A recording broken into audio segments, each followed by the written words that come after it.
안녕하세요 여러분. 생생법률쇼 진행을 맡은 임주혜입니다. 이 세상 모든 이슈들을 법률적인 시점에서 다뤄보는 본격 토크 블록버스터 법률이스토크 시작했습니다. 제 옆에는 권상희 시사평론가님 자리하셨습니다. 평론가님 어서 오세요. 안녕하세요. 반갑습니다. 지금 이 방송은 유튜브를 통해서도 실시간으로 함께 방송되고 있으니까요. 많은 참여 부탁드리고 유튜브를 통한 소통의 창구도 활짝 열어두겠습니다. 방송 중 궁금하신 질문들 올려주시면 저희가 답도 해드리도록 할 테니까요. 많은 참여 부탁드립니다. 그럼 오늘 나눠볼 이야기들 어떤 소식들 준비되어 있는지 저와 함께 미리 만나보시죠. 미리 보는 법률 토크입니다. 민주당 한덕수 국무총리 해임 건의안 제출, 전남 영암 일가족 참변 사건의 전말, 임영웅 콘서트 이번에도 피켓팅, 안표 기승까지 오늘 정말 다양한 정치, 사회, 문화 여러 가지 이야기가 준비가 되어 있네요. 평론가님과 나눠볼 이야기들 정말 기대가 됩니다. 좀 빨리 시작해 봐야겠어요. 여러분들은 지금 생생법률쇼 함께 하고 계십니다.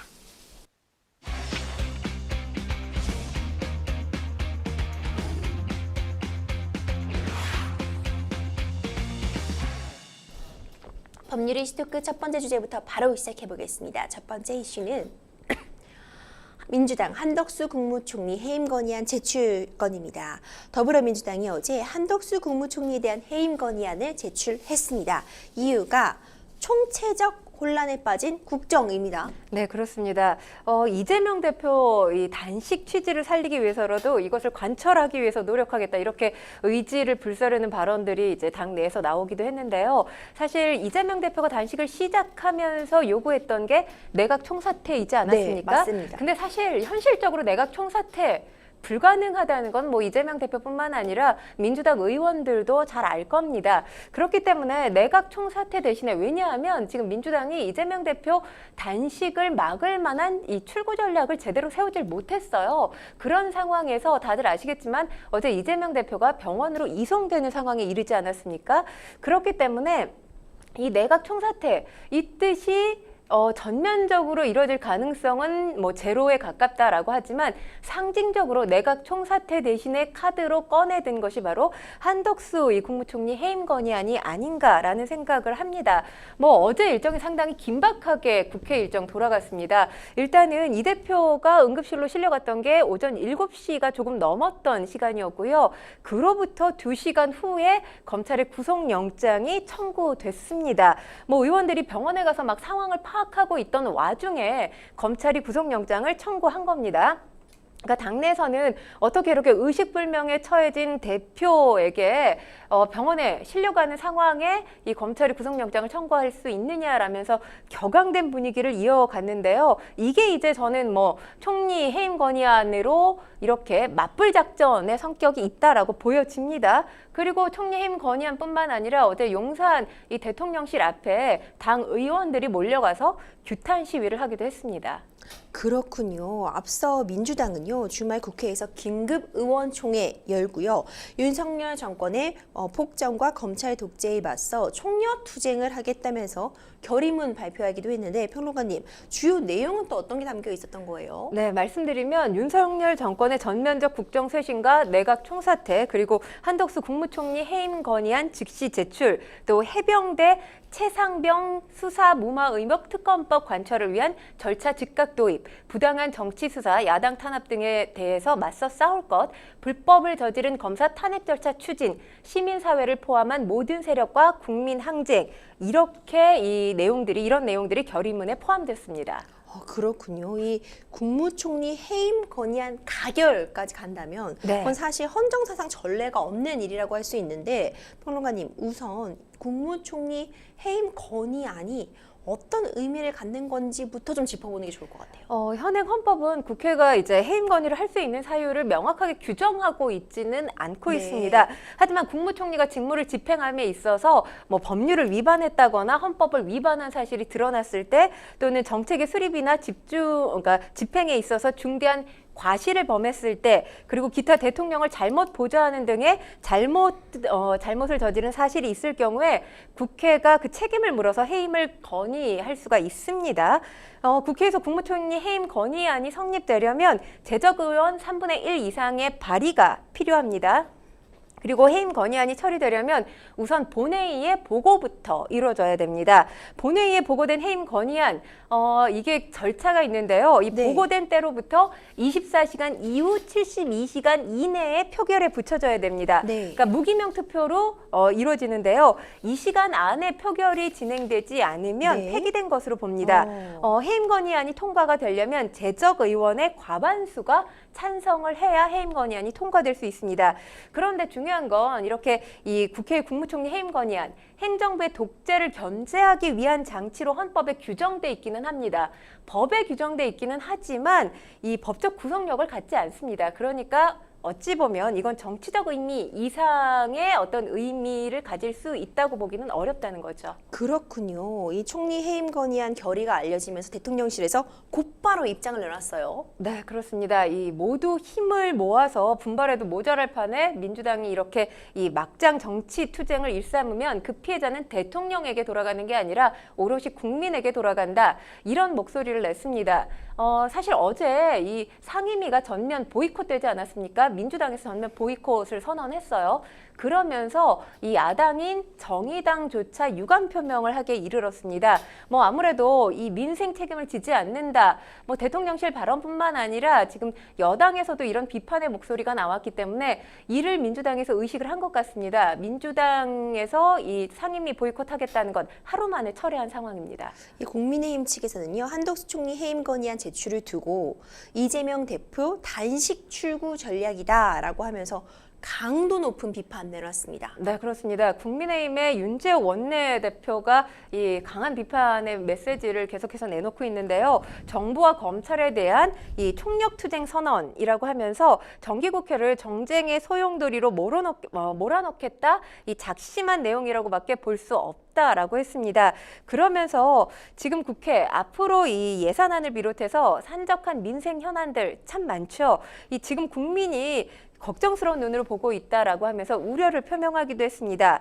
이 당대표 사법 리스크 돌파를 위해서 민생을 내던지고 정치투쟁에 나서겠다는 의도로 보인다라고 하면서 이게 이제 대통령실과 뭐 입장을 같이 한다고 볼 수 있습니다. 국민에 대한 선전포고라고 생각한다. 이렇게 지금 발언을 내놨는데요. 사실 뭐 여당으로서 할 수 있는 발언이라고 생각이 됩니다. 하지만 지금 이재명 대표의 단식이 지금 20여일 넘어가고 있는 상황에서 한 가지 아쉬운 것은 과거에 이제 김영삼 전 대통령이라든지 김대중 전 대통령도 상당 기간 이 단식 투쟁을 한 바가 있습니다. 네. 물론 그때는 명분이 명확했어요. 정치권에서도 그리고 그 단식 투쟁에 대한 명분을 국민들도 납득하고 있었던 그런 상황입니다. 그러다 보니까 당시 이제 여당 뭐 지도부라든지 여당 정치인들이 단식 현장에 직접 찾아가서 단식을 만류하는 그런 모습을 보이기도 했거든요. 이게 일종의 이제 정치적 도의라는 거죠. 물론 이재명 대표의 지금 단식이 일단은 명분이 없어 보이는 건 사실입니다. 왜냐하면 검찰 조사가 이루어지고 있는 와중, 그러니까 검찰과 일정 조율이 계속 뭔가 불거지고 있는 상황에서 단식 선언을 한 거 네. 아닙니까? 그러니까 뭔가 검찰의 어떤 조사, 수사를 방해하기 위한 이 방탄용 단식이다라는 비판이 사실 여권으로부터 비롯될 수밖에 없는 모양새였어요. 그런 의미에서 명분 없는 단식에 우리가 가지 않겠다라고 했습니다. 그리고 나서 이제 이재명 대표 상황이 좀 심각하다 이런 보도가 나오면서 사실 김기현 대표가 이제 단식을 중단하라, 정중히 요청드린다라는 메시지를 내긴 했지만 메시지만 냈어요. 찾아가는 것과 메시지만 내는 건 또 엄연하게 차이가 있죠. 그렇죠. 그런 측면에서 사실 명분 없는 단식이라 할지라도 이재명 대표가 지금 상태가 심각하다라는 보도가 나왔을 정도면 찾아가 주는 게 저는 뭐 정치인 이재명에 대한 도의가 아니라 그냥 한 인간에 대한 어떤 도의 정도는 민주당 뭐 당 차원이 아니더라도 국민의힘 지도부가 좀 표시를 했었어야 되는 건 아닌가라는 아쉬움은 있습니다. 아, 그렇군요. 민주당은 총리 해임 건의안 외에도요, 비리 검사에 대한 탄핵 소추안도 발의를 하기로 했습니다. 벌써 20일 가까이 되는 이재명 대표의 단식 상황과 맞물려서 어떤 대정부 투쟁의 수위를 한껏 끌어올리고 있는 형국이다 이렇게 보일 수 있을 것 같아요. 네, 그렇습니다. 사실 뭐 당 내에서도 이 대정부 수위를 한껏 끌어올리는 것에 대해서 모두가 찬성하고 있다라고 생각하지는 않습니다. 아, 네. 왜냐하면 지금 한덕수 국무총리 해임 건의안뿐만 아니라 지금 비리 검사에 대한 탄핵소추안 발의, 이것도 지금 김용민 의원이 진행을 하고 있는 것으로 전해지고 있거든요. 이 대표의 단식이 길어지면서 당내 이제 강성 지지층, 이재명 대표에게는 강력한 팬덤, 개딸이라는 팬덤이 존재하지 않습니까? 그렇죠. 여기서 이제 검찰 독재에 맞서서 대정부 투쟁 수위 끌어올려야 되는 거 아니냐, 이런 비판의 목소리가 계속 나왔어요. 그렇기 때문에 이 강성 지지층 요구에 어느 정도 지금 민주당 의원들이 떠밀리고 있는 게 아닌가, 당 내에서도 이런 분석이 좀 나오고 있거든요. 그리고 사실 이 검사 탄핵과 관련해서는 지금 이재명 대표가 검찰 조사를 받는 모습 계속 보여지지 않았습니까?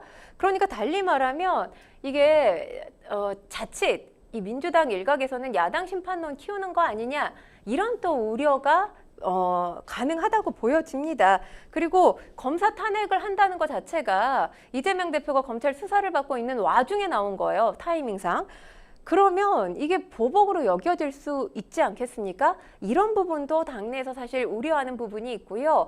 이재명 대표의 단식이 길어지면서 이 사실 비명계, 친명계 갈등의 골이 심했는데 이 친명계, 강경파라고 할 수 있죠. 강경파들이 목소리를 낼 수 있는 판을 깔아준 거 아니냐.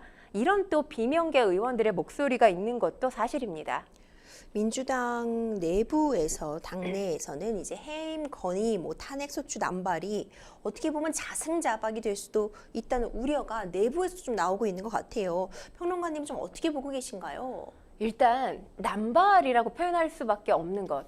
자주 이 카드를 썼다는 거 아닙니까? 그렇죠. 근데 이 카드 해임 건의, 국무위원에 대한 뭐 해임 건의라든지 뭐 검사에 대한 탄핵 소추, 사실 과거에는 이런 카드가 자주 사용되지 않았어요. 그래서 이 카드가 정치권에서 불거질 때마다 온 국민이 집중하는 이슈 중에 하나였거든요. 가졌어요. 그렇죠. 이게 실현될 것이냐 말 것이냐에 대해서 관심이 집중됐는데 이제 사실 남발이다 보니까 아무도 집중하지 않습니다. 좀 시큰둥한다는 반응도 맞을 것 같아요. 그렇죠. 그러니까 사실 이 카드를 꺼내들면 이게 임팩트가 있을 거라고 예상한 상황에서 꺼내야 되거든요. 근데 남발하는 상황이면 임팩트 전혀 없을 뿐만 아니라 사실 이 뭐 관련해서 이 탄핵 소추안, 민주당이 이 카드를 사용한 전례들을 보면 2021년 2월에 사법농단 의혹을 받았던 이 임성근 전 부산고법 부장판사에 대한 탄핵 소추안 통과를 시켰습니다. 그런데 헌재에서 어떤 판단을 내렸습니까? 10월에 각하됐어요. 그리고 아주 가까운 예로는 이상민 행안부 장관 예를 들 수가 있죠. 2월에 이태원 참사 책임을 물어서 이상민 행안부 장관에 대한 탄핵 소추안 처리를 했습니다. 하지만 지난 7월에 재판관 전원일치, 그러니까 재판관 중에서는 진보 성향 재판관도 있고요, 보수 성향 재판관이 있습니다. 그럼에도 불구하고 전원일치로 기각됐어요. 근데 탄핵 소추안이 이렇게 자주 꺼내졌을 때 민주당이 지금 뜻한 대로 결과가 도출되지 못했잖아요. 그러면 사실 여기에 대해서 정치적 책임을 지겠다, 내지는 관련해서 우리가 판단을 잘못했다라는 걸 시인할 정도는 돼야 된다고 생각합니다. 이렇게 자주 남발했는데 민주당이 정치적 책임지는 모습을 국민한테 한 번도 보인 적이 없거든요. 이런 상황에서 또다시 이 카드를 꺼낸다? 과연 지금 국민들이 한덕수 총리 해임 건의안에 대해서 관심을 갖고 있을까요? 전 그것부터 민주당이 진단을 해야 된다고 생각합니다. 이에 대해서 해임 건의안에 대해서 한덕수 총리 당사자잖아요. 절차가 있으니 지켜보겠다, 이렇게 좀 조심스럽게 일단 대한 것 같아요. 네, 그렇습니다. 그러면서 일단 이제 병원으로 이송된 이 대표 이 빠른 건강 회복을 기원한다, 이런 메시지도 같이 내놨는데 사실 뭐 한덕수 총리 같은 경우는 당사자기 때문에 어떤 입장을 내놓든지 간에 해석이 나올 수밖에 없어요. 그리고 그 해석이 지금 여야 간의 극한 대립 상황에 있는 곳에 뭐 기름을 부을 가능성도 있기 때문에 저는 발언에 상당히 뭐 신중을 기한 것이 아닌가. 그래서 이 발언 뭐 사실 해석할 필요 없는 원론적인 발언이라는 생각이 듭니다. 맞습니다. 각부 장관의 경우에는요, 일단 야당이 인사청문 보고서 채택에 협조하지 않더라도 일정 기간이 지나면 대통령이 임명할 수 있는 것으로 되어 있는데, 총리는 국회 본회의에서 인준안이 비준이 되고 통과가 된 후에야 임명을 할 수 있어서 엄격하게 이미 심사를 한번 거쳤을 거란 말이죠. 특히 윤석열 정부의 초대 총리로 노무현 정부의 마지막 총리를 지낸 이 한덕수 총리가 발탁된 되는 지금 여소야대잖아요. 이 여소야대의 의석수가 고려된 계산이 분명히 된 선택이었을 거라고 보는데 윤 대통령이 총리 해임 건의 수용하지 않을 것으로 전망하고 계신가요? 지금 그런 전망 많이 나오고 있죠. 왜냐하면 지금 윤석열 대통령이 이 해임 건의안을 수용한다라고 한다면 이재명 대표의 내각 총사퇴 받아들이는 것과 똑같은 의미예요. 근데 받아들일 리가 없지 않겠습니까? 게다가 오늘 이 박강원 원내대표가 국회에서 열린 원내대책회의에서 이렇게 발언을 했어요. 발언을 보면 형식적으로는 국무총리와 장관을 향하지만 본질적으로는 대통령에게 국정 운영 책임을 국민들이 묻는 것이다. 그러니까 이 한덕수 총리 해임 건의안과 관련해서 한덕수 총리가 잘못한 게 아니라 윤석열 대통령이 잘못했으니 그 책임을 한덕수 총리를 그러니까 한덕수 총리를 대리해서 묻습니다라는 거예요. 그렇기 때문에 윤 대통령이 이런 발언이 지금 민주당에서 오늘 나왔기 때문에 만약에 이걸 수용하게 되면 내가 지금 국정 운영을 잘못하고 있습니다.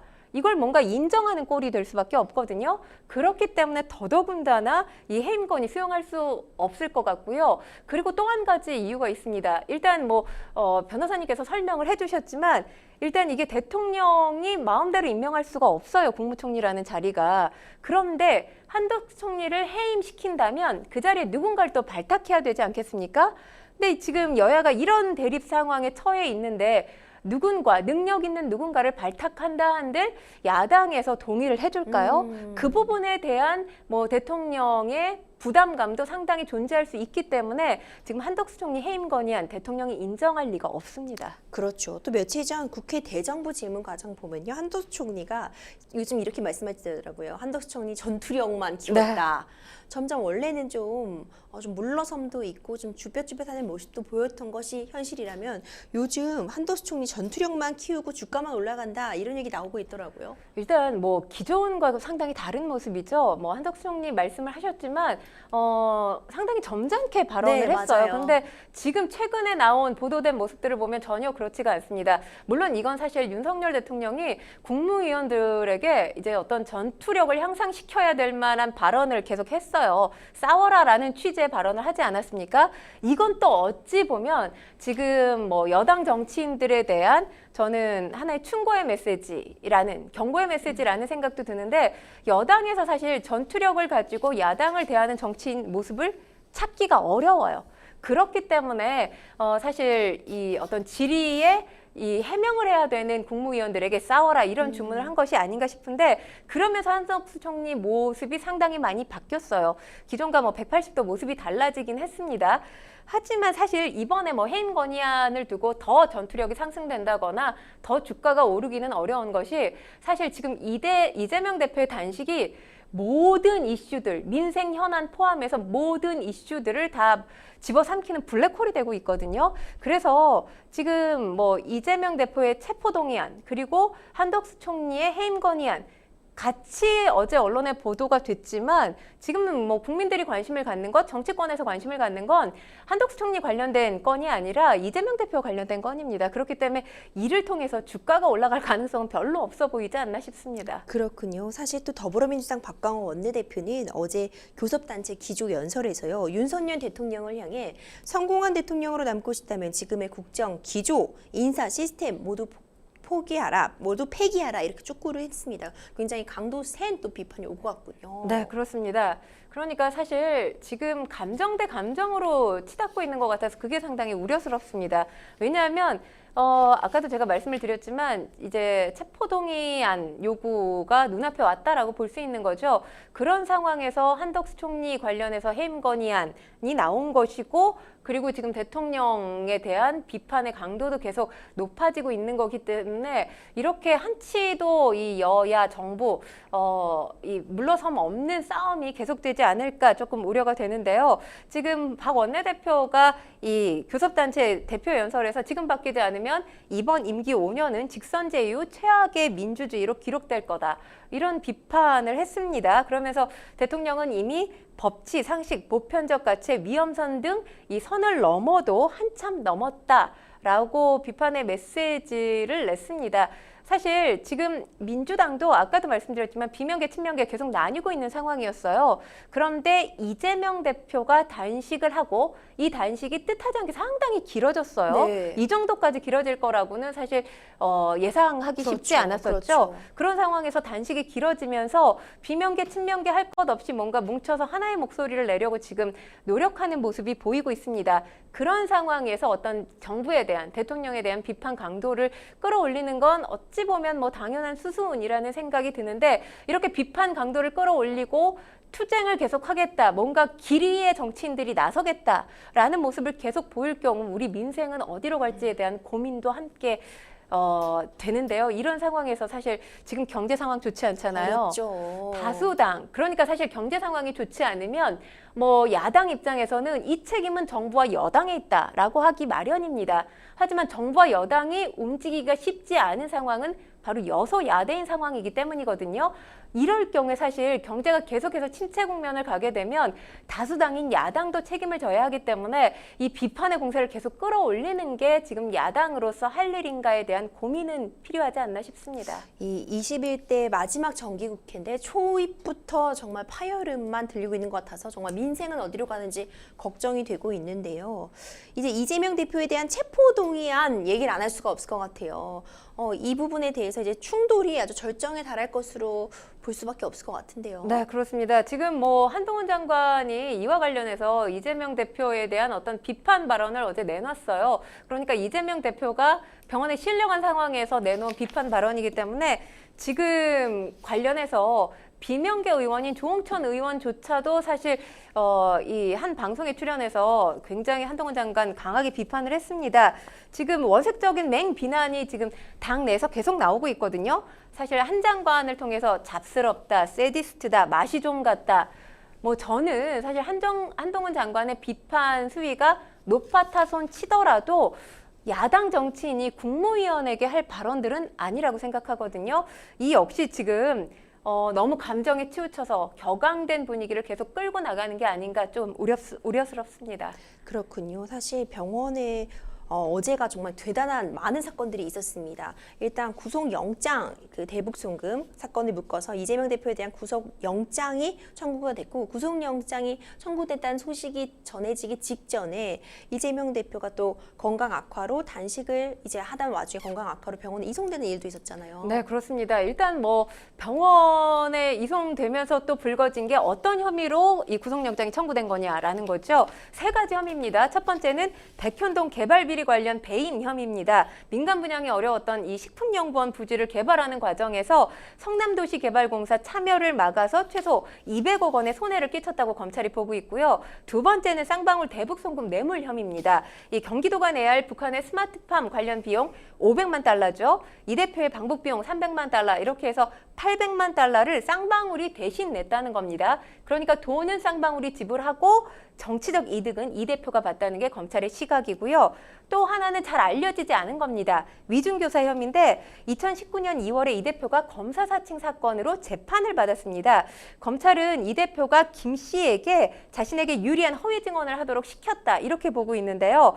이 김 씨, 이 백현동 사건의 브로커로 등장을 합니다. 그래서 인허가 알선 대가 수십억 원을 챙긴 혐의로 수사를 받기도 했습니다. 이 세 가지 혐의에 대해서 검찰 조사를 받는 과정에서 이 대표 계속 부인한 것으로 전해집니다. 그렇군요. 사실 굉장히 여러 가지 이야기들이 나오고 있습니다. 병원에 긴급 이송된 이후에도 이재명 대표 단식 계속하겠다는 의사 밝혔는데, 이런 와중에 검찰이 이제 검찰의 시계에 따라서 청구된 것이겠지만 구속영장 청구한 부분에 대해서 또 민주당 내부적으로는 반발이 거셌을 것 같아요. 일단은 사실 뭐 반발이 시작됐던 시점이 여당 정치인들이 찾아오지 않는다는 것에서 불거졌습니다. 그래서 뭐 고민정 의원 같은 경우도 상당히 이제 몰인정하다라는 취지로 한 방송에서 관련 발언을 내놓기도 했습니다. 그런 상황에서 사실 검찰은 18일에 이 구속영장 청구를 하겠다는 계획을 세우고 있었다고 해요. 그렇기 때문에 어떻게 이 대표가 병원에 실려가는 와중에 구속영장을 청구할 수 있느냐, 몰인정하다. 이렇게 해석할 수 없는 것이 우리는 계획대로 진행을 했을 뿐이라는 거죠. 그런데 하필 이 대표가 그때 상황이 안 좋아서 병원으로 실려갔을 뿐이다라는 것이 검찰의 입장입니다. 그렇군요. 이 와중에 지금 윤석열 대통령은 오늘 오전에 체포동의 요구서 제거했습니다. 결국 본회의에서 표결에 붙여지게 될 텐데 바로 내일 모레 국회 본회의 예정되어 있습니다. 이때 이 더불어민주당 이재명 대표 체포동의안과 한덕수 국무총리 해임 건의안 표결 나란히 이루어질 걸로 예측이 되고 있거든요. 국회 갈등 더 심화될 것으로 보이는데 결과 현호관이 조심스럽지만 어떻게 예측하고 계세요? 일단 한덕수 총리 해임 건의안은 가결될 가능성이 굉장히 크죠. 지금 민주당에서 이걸 뭐 아무래도 당론으로 채택할 것으로 보입니다. 그렇기 때문에 민주당 의원들 전원 이 가결표를 던질 가능성이 높고요. 이 분위기를 그대로 이재명 대표 체포동의안 표결 때도 유지하겠다는 전략을 세우지 않을까 조심스럽게 예상을 합니다. 그리고 두 번째로는 지금 이재명 대표가 병원에 입원해 있기 때문에 신상 발언을 못할 가능성이 있어요. 지금 아마도 그 가능성이 커 보이는데 공격만 당하고 방어는 하지 않겠다는 전략인 거죠. 통상 체포동의안 표결이 이루어지기 전에 법무부 장관이 나와서 왜 구속을 해야 되는지 이유를 설명하지 않겠습니까? 그런데 지금 한 장관에 대한 비판이 이렇게 분출하고 있는 와중에 그 이유를 설명하는 게 바로 한동훈 법무부 장관이에요. 그러다 보면 한 장관의 발언만 부각될 가능성이 상당히 크겠죠. 그리고 누군가의 발언만 부각되면 이게 일방적인 발언이라고 비판할 여지도 배제할 수가 없습니다. 이런 발언에 뭐 중도 의원들 마음이 흔들릴 가능성 또한 있어 보이기 때문에 1차 체포 동의안 때 가결 또는 이 무효표를 던졌을 것으로 추정되는 무게파 의원들이 어떤 표를 던질 것인지 가결일지 부결일지 던질 것인지에 지금 초유의 관심이 쏠려 있는 상황입니다.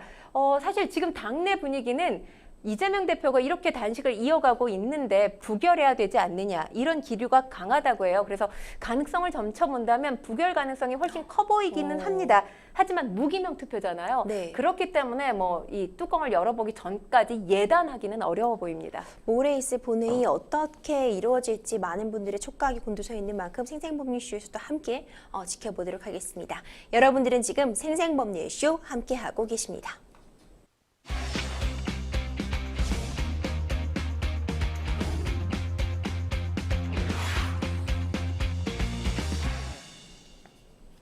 법률이스토크 두 번째 주제 바로 시작합니다. 두 번째 이슈는 전남 영암 일가족 참변 사건의 전말입니다. 전남 영암의 한 농촌 마을에서 일가족 5명이 집안에서 숨진 채 발견되는 일이 있었습니다. 네, 그렇습니다. 15일 오후에 발생한 일인데요. 전남 영암의 한 주택에서 60대 남성 김모 씨, 그리고 김 씨의 아내인 50대 여성, 또 김 씨 부부의 20대 아들 3명, 이렇게 5명이 숨진 채 발견된 겁니다. 김 씨와 그 아내가 전화를 받지 않고 두문불출하는 상황이 이어지면서 이웃에 사는 주민이 김 씨의 집을 방문했고 경찰에 신고를 하게 된 겁니다. 김 씨와 그 일가족의 시신 다량의 피를 흘린 채 안방에서 3구, 그리고 부엌이 딸린 작은 방에서 이 시신 2구가 발견됐습니다. 주택 출입문 모두 내부에서 잠긴 상태였고요. 외부인 침입 흔적은 없었던 것으로 전해집니다. 사실 여러 정황을 봤을 때 타살은 아닌 것으로 추정된다 이런 상황이에요. 부검 결과 변호관이 나왔나요? 네, 이 시신을 부검한 결과 1차 구두 소견이 나왔는데 관련 내용 말씀을 드리면 집에서 흉기로 가족들을 살해한 뒤에 농약을 마셨을 가능성, 경찰은 이 가능성에 지금 무게를 크게 두고 있습니다.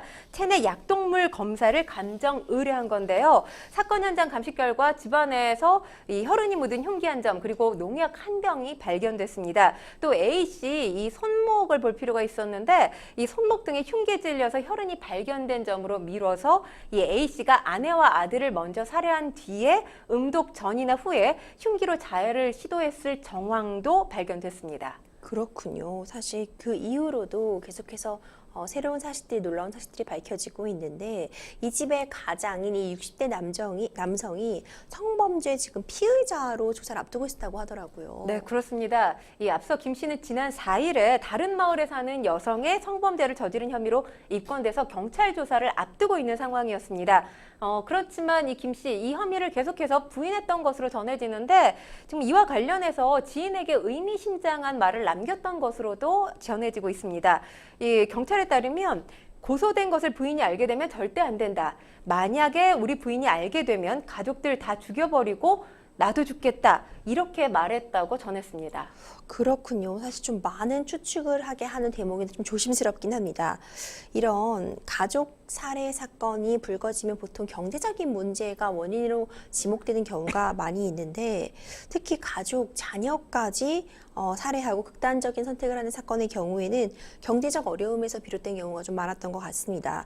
관련 언론 보도를 분석한 2019년 한국형사정책연구원 보고서를 보면 2000년부터 20년간 발생한 426건 가운데서 37.1%의 범행 동기가 생활고였고 이후로는 이제 처지 비관, 금전 문제 등의 순이었다고 하는데요.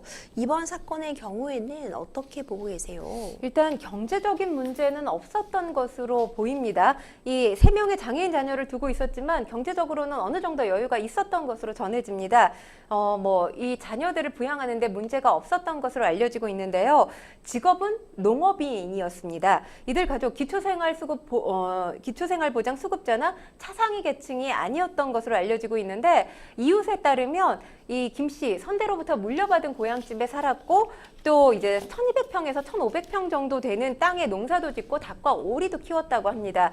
큰 부자는 아니었지만 특별히 쪼들리는 형편은 아니었다는 게 이웃들의 전언입니다.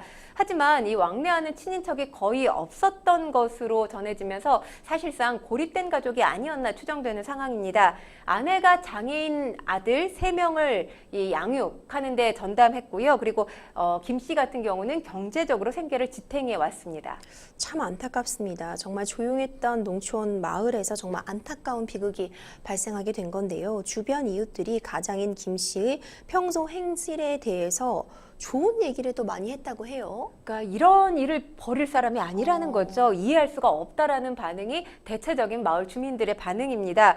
굉장히 성실하고 부지런했던 사람으로 김 씨를 기억하고 있었는데요. 마을 앞길 청소도 다 했고 또 눈이 오면 길 치우는 것도 김 씨가 맡아서 했다고 합니다. 흠잡을 데 없는 사람이었다라는 것이 마을 주민들의 공통된 의견입니다. 그렇군요. 사실 이웃분들도 많이 놀라신 것 같습니다.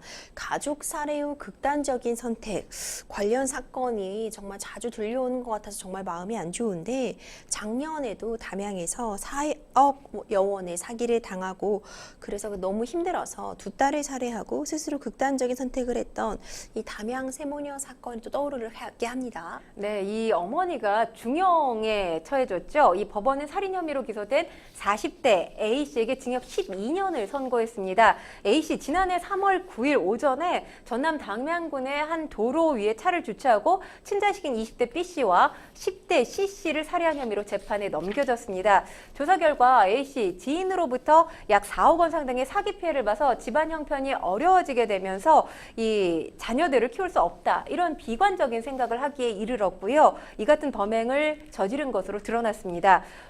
A씨는 두 딸을 살해한 뒤에 극단적인 선택을 시도했지만 목숨은 건졌는데요. 앞서 지난 1일 새 모녀를 비극으로 몰았던 50대 사기범 같은 경우도 법원에서 이 징역형 선고를 받았습니다. 특정경제범죄 가중처벌법상 사기, 또 전기통신사업법 위반 혐의 등으로 징역 10년형을 선고받기도 했습니다. 이 A씨와 오랜 이웃이자 자녀와 같은 학교 학부모 사이였던 것으로 전해집니다. 그렇군요. 그리고 작년에 부모와 어린 초등학생 자녀 1명, 일가족이 바다에서 숨진 채 발견됐던 그런 안타까운 사건도 있었습니다. 시신을 발견하기 전까지는 세 사람이 정말 흔적도 없이 사라져서 실종된 걸로 알려져서 더 많은 사람들이 이 사건에 대해 관심을 가졌었죠. 이 사건이 상당히 미스테리하면서 아직까지 사실 워낙 지금 사건 사고가 많다 보니까 지난해 발생한 사건 사고들 많이 잊어버리셨을 텐데 지금 이 사건은 기억하고 네. 계신 분들이 많지 않을까 생각을 합니다. 조유나 이 10살 된 어린이 일가족이 사망한 사건이었죠. 지난해 5월 24일에 이들 가족이 광주 남구에 거주를 하고 있었습니다. 그런데 전남 완도군 한 해안가 인근 숙박업소를 찾았는데 이 조윤아 양이 학교에 제출한 이 체험학습 신청서를 보면 제주에서 한 달 살기 하겠다. 네. 이런 내용이 적혀져 있었거든요. 그런데 이들의 행선지가 제주도가 아닌 연고가 없었던 전남 완도군이었던 겁니다. 이들 행방, 이 생존 반응이라고 하죠. 뭐 카드를 쓴 내역이라든지 아니면 휴대전화 신호 이런 것들이 잡히고 이런 것들을 생존 반응이라고 하는데 이게 끊긴 시기가 완도군 앞바다의 해수면이 만조로 기록됐던 5월 30일. 그러니까 집을 떠났던 지로부터 딱 일주일 되는 시점이었습니다. 일가족이 근데 남긴 흔적이 많지 않았습니다. 당시에 보면 숙박업소 내외부를 찍었던 20초가량의 영상이었고요. 그리고 성곡항 일대에서 가족들 순차적으로 이 휴대전화 신호가 끊겼습니다.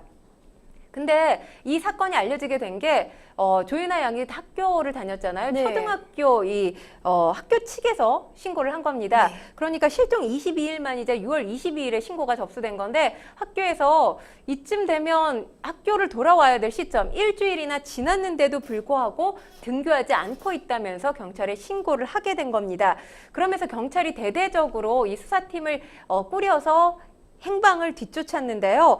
이 방범용 CCTV 영상에 남긴 거라고는 이 조윤아 양 가족들이 완도에 입도했을 때 그때 영상만 남은 거예요. 그 이후의 영상은 사실 오리무중인 상황이었습니다. 이런 상황에서 전해진, 그러니까 상당히 추측이 무성할 수밖에 없었던 게 이제 판매업에 종사하는 아버지가 폐업했고 또 어머니가 일자리를 관뒀고 이 법원에서 보낸 우편송달 안내딱지 등의 소식이 전해지면서 관련 의혹들이 증폭되기 시작했습니다. 경찰 수색 엿새 만에 이 송곡항 인근 수십 10m 해역에서 일가족의 차량을 발견했습니다. 다음날 오전에 차량을 인양했고요. 신원 확인을 통해서 내부에서 발견된 시신 3구 일가족이라는 사실을 알아내게 된 겁니다. 그렇군요. 이 부모가 2년 동안 의료기관에서 우울증 진료를 받아왔던 사실도 추가적으로 발표가 됐었죠. 네, 사실 여러 가지 의혹이 불거지면서 이 조윤아 양의 아버지가 코인에 막대한 금액을 투자해서 이게 성공하지 못하면서 사망한 거 아니냐 이런 의혹도 제기됐었는데 이 사망 직전까지 검색했다는 게 바로 루나코인입니다. 루나코인에는 투자하지 않았던 것으로 알려집니다. 경찰 의혹을 규명하기 위해서 다방면으로 수사를 진행을 했는데 이번 사건 우울증에 의한 일가족의 극단적인 선택이라는 결론을 내렸고요. 이걸 끝으로 이 사건을 종결 처리했습니다. 정말 안타깝습니다. 경제적인 이유로 신변 비관으로 자식까지 살해를 하고 극단적인 선택을 하는 거. 지금 자식들은 사실 아무런 죄가 없잖아요.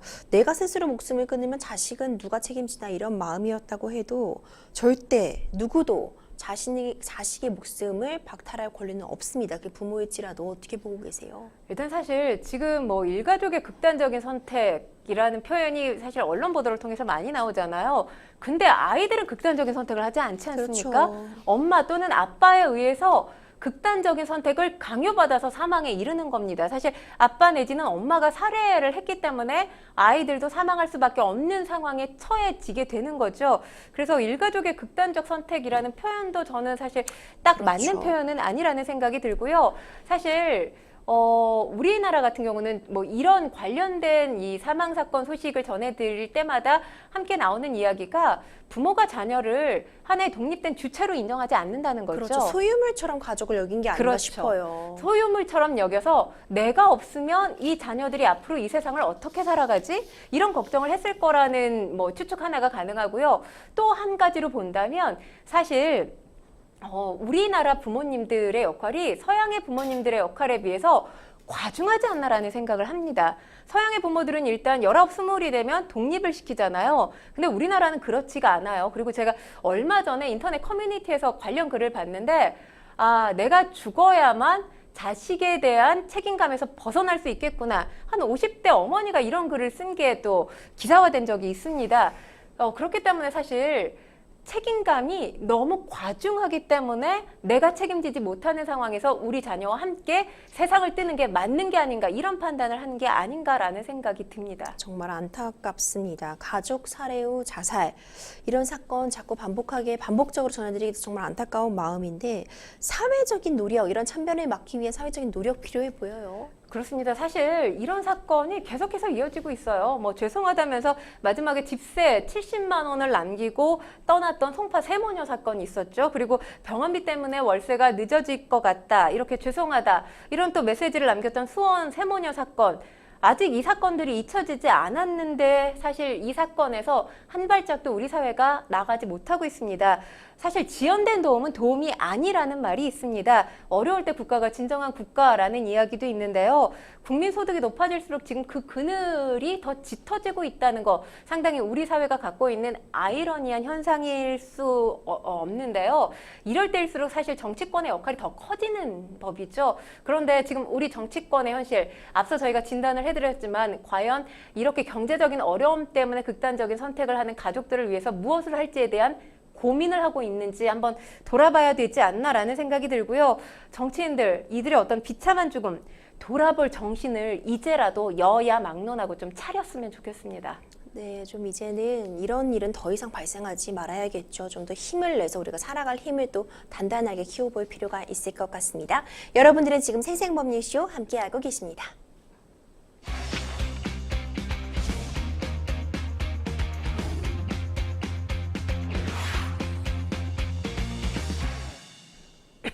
법률 이슈 토크 함께하고 계신데요. 분위기 좀 바꿔보겠습니다. 마지막 주제는 바로 임영웅 콘서트, 이번에도 피켓팅, 안표 기승입니다. 가수 임영웅 씨의 콘서트 티켓이 예매와 동시에 당연한 결과죠. 전석 매진되면서 터무니없이 높은 가격을 제시한 안표 상들이 기승을 부리고 있다고 합니다. 얼마까지 지금 안표가 올라오고 있나요? 일단 콘서트의 공식 가격을 말씀을 드릴게요. 이 VIP석이 16만 5천 원이고요. SR석이 15만 4천 원, R석이 14만 3천 원 등입니다. 그런데 지금 안표 가격을 보면 중고거래 사이트에 이 티켓 한 장에 30만 원에서 60만 원가량 수준으로 양도한다는 글들이 올라오고 있고요. 또 심지어는 VIP 2장에 180만 원, 그러니까 한 장에 90만 원이죠. 네, 이렇게 판매하는 경우도 있는 것으로 전해집니다. 이렇게 터무니없는 안표가 기승을 부리면 당연히 임영웅 씨 공연을 보겠다는 팬심, 상처 입을 수밖에 없잖아요. 그럼요. 임영웅 씨 소속사가 나섰습니다. 즉각 대응한 건데요. 이 매크로 프로그램을 이용해서 불법 예매, 안표를 적발하는 즉시 강제 취소하겠다 이렇게 밝혔고요. 지금 관련 예매처에서도 홈페이지를 통해서 이 예매건 모니터링 결과 부정 예매, 불법 거래가 의심되는 16개 계정을 대상으로 강제 취소 또 소명 요청 SMS를 발송했다 이렇게 밝혔습니다. 이 소속사 설명에 따르면요. 이번 서울 공연 티켓이 오픈되자마자 1분 만에 최대 트래픽인 약 370만을 기록하며 무서운 속도로 매진이 됐습니다. 정말 임영웅 씨의 저력을 알 수 있는 그런 현상이었는데 안표는 사실 근절돼야 돼요. 사실 사주면 안 되거든요. 그렇죠. 이걸 공연을 준비하는 가수 입장에서도 소속사 입장에서도 뿐만 아니라 무엇보다도 팬들 입장에서도 이거 정말 마음을 다치게 하는 행위예요. 그렇습니다. 지금 사실 임영웅 씨뿐만 아니라 공연을 앞두고 있는 G.O.D도 마찬가지의 상황이고요. 그리고 6월과 9월에 콘서트 진행했던 성시경 씨, 10월에 콘서트를 개최할 예정인 김동률 씨 역시 지금 이 안표 관련해서 소속사들의 관련 대응책 내놓고 있거든요. 하지만 중요한 건 지금 이 안표와 관련해서 변호사님, 이 처벌 조항이 딱히 없다고 제가 알고 있어요. 맞나요? 그러니까 이게 안표가요. 불법 행위 맞는데요. 왜 우리 예전에 저도 어렸을 때 생각해 보면은 극장 근처 가면은 안표요, 안표요 이렇게 파는 그렇죠. 사람들이 있었어요. 네. 근데 이렇게 이때 당시를 기준으로 한다면 이제 극장의 앞에서 네. 이렇게 오프라인 실물로 표를 파는 행위를 이제 경범죄 처벌법에 따라서 이런 곳에서 이렇게 표를 되파는 사람에 대해서 처벌을 하는 규정이 마련되어 있는데 이게 온라인에서 판매되고 있는 부분에 대해서 지금 딱히 적용할 부분이 없다는 거죠. 물론 가짜로 이제 허위로 표를 파는 경우엔 당연히 사기죄 등에 적용이 되겠지만 진짜로 이렇게 중고로 웃돈을 붙여서 이 표를 팔고 있는 경우에 정확히 딱 처벌되는 조항이 없어서 이와 관련해서 지금 안표 거래 금지 규정에 대해서 정보통신망법상 어떤 규제되는 건들이 지금 발의가 되어 있거든요. 근데 아직 처리가 안 된 상황이라 좀 논의가 필요해 보입니다. 이 앞서 저희가 피켓팅이라는 말을 했었는데 피를 튀기는 티켓팅이라는 그렇죠. 거죠. 네. 얼마나 치열하면 피켓팅이란 말이 있겠습니까? 저도 예전에 대학교 다닐 때도 수강 신청도 해보고 했는데 이번 임영웅 콘서트 티켓팅은 저도 탈락했습니다. 사실 뭐 유명 연예인들, 가수들이 공연을 할 때 몇 분 만에 매진됐다 이런 보도 자주 접하잖아요. 임영웅 씨 참 대단합니다. 1분 만에 티켓이 다 예매됐다고 하잖아요. 본인도 콘서트 티켓팅을 직접 도전을 해봤다고 합니다. 네. 그런데 포기했다고 하는데 시작하자마자 대기가 50만 명이었다고 해요. 그래서 포기할 수밖에 없었다고 합니다. 뭐 오락 프로에 나와서 이런 예능 프로에 나와서 이런 이야기를 진행을 했었는데 공연장 키워서 주경기장에서 이 공연을 할 생각이 없냐 이런 또 이 게스트가 질문을 하니까 생각하고 있는데 아직은 모자라지 않나 싶다 이렇게 겸손한 또 발언을 했습니다. 사실 주제 파악 좀 해라. 그러면 상당히 이 부정적인 의미로 쓰이는 말이잖아요. 임영웅 씨는 다릅니다. 그렇죠. 팬들이 주제 파악하라는 건 넓은 경기장에서 더 많은 팬심을 볼 수 있는 그런 공연을 해달라라는 의미에서 이제 임영웅 씨의 주제가 그 정도 됐다는 거죠. 그런 의미에서 주제 파악하라는 팬들이 많다고 합니다. 저도 그 댓글 봤어요. 주제 파악 좀 해라. 호남 평야에서 하라 이런 댓글이 네, 있었거든요. 맞습니다. 그러니까 그만큼 높은 인기를 실감할 수 있는 그런 발언이 아닌가 싶은데요. 이제 콘서트 예매가 인터넷으로 이제 하다 보니까요. 사실 자녀분들도 더 긴장하게 돼요. 저도 부모님 해드리고 싶어가지고 네.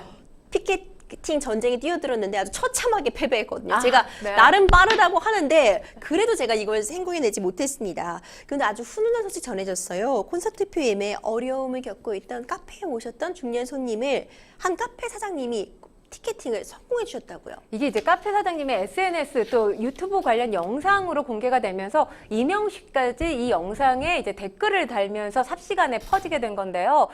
그러니까 굉장히 초긴장 상태로 이 중년 여성이 아이와 함께 카페를 방문한 것으로 보입니다.